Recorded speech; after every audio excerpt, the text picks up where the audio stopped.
last week on episode 163, the final thing we talked about was the newest way that Scott Adams was making the news, right? That he had read a poll that claimed that nearly half of Black people who were asked don't feel safe around white people. He advised white people to move away from Black people into their own neighborhoods. We talked about this. And we talked about the fact that he is advancing the cause of segregation.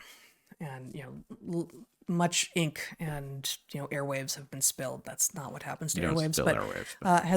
I don't know what the right analogy is over this. It's been over a week now, and it continues to have repercussions, including that apparently Dilbert's been dropped by, almost every newspaper. I think it may be all of them. Yeah. So that's just something that happened as a result of Scott Adams saying what he said, which we talked about last week. We suggested that this was, among other things, un-American, what he was proposing. And wait. In fairness, what he was proposing is un-American. The idea that it is not okay to be white is also un-American. Right. And I believe those two things have to travel together in this story. Right. We're getting there. Okay. So I saw a few comments that scoffed at us in response to what we had said, including one in particular that said, and this was the theme of all of them, didn't you guys just move to an island to escape living near people who hate you? As if this is a response. I mean, it is posted as if it's a response. And so I have, and the answer is no, we didn't.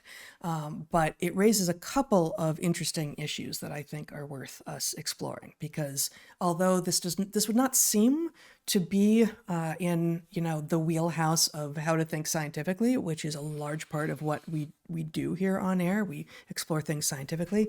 I think it actually makes this point surprisingly well, which is that. So, and that's the first of 2 points, and the second is actually about race.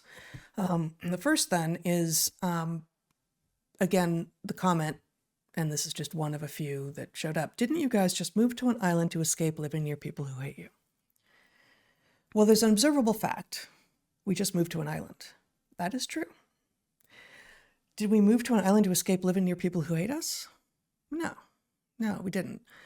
So there are a lot of reasons we moved to an island, and I think we've talked about some of them, and there are others that we haven't talked about, and we might continue to do so in the future, but that's not the point here. The point is that there's an observable fact. We recently moved to an island, and onto that is an assertion of interpretation of what our motives were, which are then conflated as if the fact of the observable fact inherently means the second thing, the interpretation. And this is a pretty common, but really important to avoid error that people make in science and in interpreting things in general, right? Is that, and specifically, since most of my empirical scientific experience is in the field doing animal behavior, this is absolutely one of the things that you have to train yourself to, and when you're teaching students to do animal behavior, you have to really, really drum into them, and no one is going to be perfect. But the point is, you're going out to look at what is happening, to see what is actually happening, to observe what is actually happening. And even our language tends to add interpretations to it. And so I'll give an example from the work that I did in Madagascar with these, I was working on these poison frogs, which have, as it turns out, I was the first person to work on them, incredible social systems with different kinds of territoriality and these extended fights that can go on for like more than an hour, and this really intricate courtship and a lot of parental care, like all of these things, which I had hypothesized, and if I'm being honest, hoped that I might see. But if it wasn't true, it wasn't true. That's the way of nature. But when I first went, because the not closely related but very similar in terms of some of the other aspects of who they are, dart poison frogs in the New World do these things. That was part of why I hypothesized that I might be seeing these things.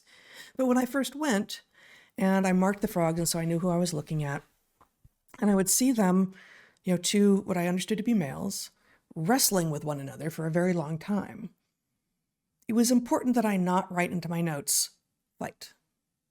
Now, that seems like it's ridiculous, right? Why do I have to go through all of that trouble to write down exactly what I'm seeing? And some of it I recorded on video, but really describing actually what is happening and who's doing what to whom, who's on top of whom, who's chasing whom, who's knocking whom off a piece of bamboo. And over time, I came to be able to say, okay, I have these types of fights, and now when I see this thing that I've carefully defined over here, I can say, okay, that's this type of fight, and I can just write that into my notes while I'm watching, and I can know for sure that what I was seeing was this. But I had to spend a lot of time watching first, because if I just started out by saying, well, obviously that's a fight, then when I say later, well, I always saw these fights between such and such individuals under these conditions, there's no way for anyone, including myself, to know if I actually know what I'm talking about, because I've added the interpretation in the beginning. I've encoded my interpretation of what I thought I was seeing and conflated it with, inextricably interwoven it with the interpretation. And at that point, you don't have data anymore. You have your interpretation, and you can't find the data separate from the interpretation, and you really have to go back to step one and start everything from scratch. Yeah, this is... in order to do scientific work well, the mind is sort of built for science, but it is not built for the formalisms that are required to do it well, right? It's built to informally do something scientific. Yeah. And the formal part actually requires you to break normal human habits, right? So as I think we've discussed before, the mind works based on hundreds of, probably thousands of heuristics. Even the visual system works based on heuristics, where you're not processing everything pixel by pixel. You're processing things based on, things that our tables tend to look like tables. And anyway, the point is, it makes doing the difficult stuff possible by skipping all of the stuff, by making assumptions that tend to be a good bet, which is why optical illusions are so interesting, because you can detect any place where you have a perfect ambiguity between two interpretations. The heuristic will wobble back and forth, or it will pick one and not be able to see the other, whatever it is. So the point is, look, heuristics are the key to not being paralyzed by the number of things that you would otherwise have to analyze. But in order to figure out something that's truly difficult, you're on an island far away. Or truly new. Right. Completely new to you. And you're trying to map it onto things that you already know. Like that's the error. And what you're after is really stuff that isn't intuitive and obvious, right? The important stuff that comes out of the investment in what we call science is the stuff that you didn't know to expect, right? And so in order to do that well, you have to train yourself out of leaping to the conclusion that what you're seeing just maps onto the heuristic that would ordinarily take care of it. Right. And so I really like your point here about, yes, we moved to an island. And, it wasn't about, it's not entirely wrong that the discomfort with what was going on the mainland had something to do with it. But it was not about moving away from people who didn't like us. So we'll get to that. That point is the second point, but let's just stick with this first. Okay. Well, I mean, I think we more or less got there. The point is, breaking the bad habit of leaping to conclusions is the key to actually seeing things that you didn't walk into the situation knowing. Yes. Yeah. No, that's that's right. And I guess I did want to say a couple things about some of our reasoning, which is we don't need to explain and isn't necessary to respond here, is that our perception that global systems are becoming less stable. And that we've been dreaming about these islands since we first came and visited them 17 years ago or so, 18 years ago now, something like that.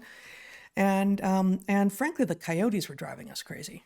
I'm talking about actual coyotes, like wild canids. And the number of coyotes in Portland was insane. Yeah. And that sounds like a trivial thing, but it was actually... If you have cats and they go outdoors, it's not trivial.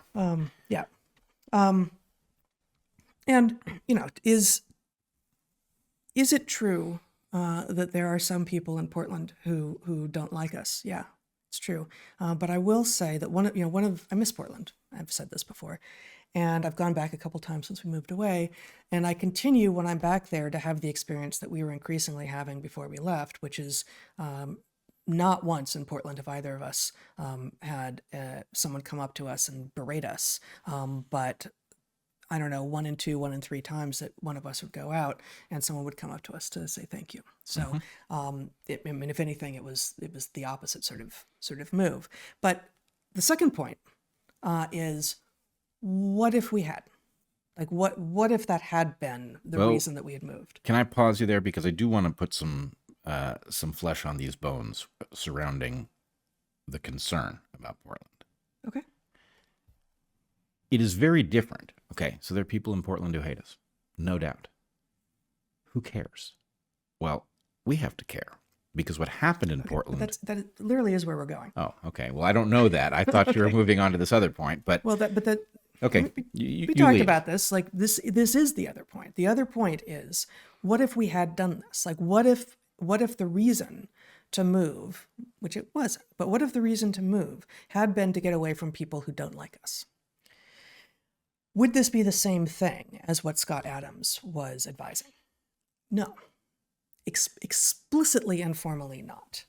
Because taking action to protect yourself against specific and particular threats from real people is not just reasonable, it would be foolish to not do so, right? To not consider the fact that there might actually be real risks against you, right? And imagining that shouldn't be part of your understanding of the world is not just naive, but beyond foolish. Whereas lumping in all people of certain demographic markers as having a certain set of beliefs and acting as if you know what that group will do is ascribing individual level beliefs to a population and imagining that you know what that entire group thinks. And that pretty much is the definition of racist. It's no more racist than what the survey suggested a bunch of people were thinking who were answering the survey, right?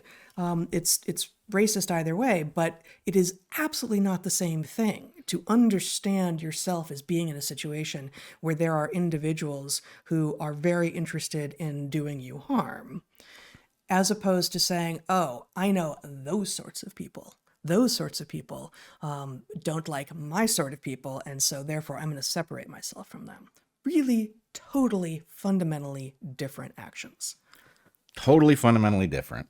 All right, I am going to go back and make this point. I don't think it's I don't think it's the point that you're getting at here. Who cares that people in Portland didn't like us? I care. Do you know why? Because those who govern Portland stopped enforcing the law. They basically prevented the police from showing up. They allowed the police to be demonized. The police stopped showing up. So it shouldn't matter that you live in a city where people hate you. Mostly, our experience in Portland was very positive. The fact that there are a small number of people who hate us shouldn't matter, because in general, the law protects you from that. But if your city government stops enforcing the law, that's a serious problem. So anyway, I just want to put that on the table. The problem wasn't people who don't like us, who were there in tiny numbers. The problem was the governance of the thing, which made the city, frankly, not tenable in the long term. You can't not enforce the law and have a city continue to function. And it was visibly deteriorating as a result of this. That's one thing. And we talked a lot, especially during the summer and fall of 2020, about the ways in which the law was not being enforced. And one of the ways that happened was, of course, the All Cops Are Bastards campaign and the defund the police, which I cannot believe that we were there. And mostly those policies have been reversed across the cities where they happened, but also just providing so little support for people who were actually employed in law enforcement that they left in droves. Right? Like people retired early. They left to either go be police elsewhere where they were going to actually have some chance of being appreciated, or they found new work. And then the recruitment effort started. It's like, come be police. And yeah, like a lot of really awesome people are going to choose to take on a job where you are under a tremendous amount of stress and physical risk all the time, and you are going to be the one blamed almost no matter what if something bad happens. And blamed means you actually could end up in prison, right, for a shooting that under normal circumstances where there was not hysteria around something like race, a shooting that had to happen because it's in the normal course of policing as a result of the fact that somebody is threatening somebody else with a deadly weapon or whatever, such a circumstance could turn around on you in Portland as a result of the fact that the narrative was the problem here is the police, and the city government, I think, cynically went along with that insanity, which made it dangerous. And blame is a weak word here. Yes, held responsible for anything bad that might happen. Which isn't to say that there isn't bad policing, but of course, if that's going to be the assumption, then it's a crazy place to take up that work. So yes, the recruitment effort was ridiculous.